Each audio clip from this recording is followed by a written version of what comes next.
রথযাত্রা উপলক্ষে মেলা খয়রসোলে।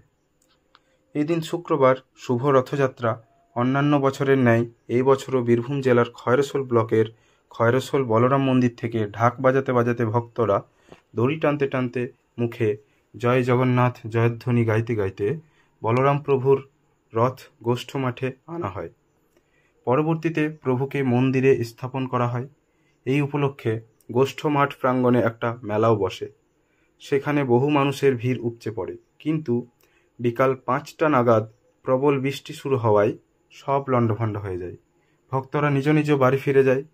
সন্ধ্যায় বৃষ্টি বন্ধ হওয়ার পর আবার মেলায় ভিড় জমে। পরবর্তীতে ভক্তরা দড়ি টানতে টানতে রথ বলরাম মন্দিরে ফিরে যায়। খয়রসোল থেকে বিশ্বজিৎ ঘোষের রিপোর্ট।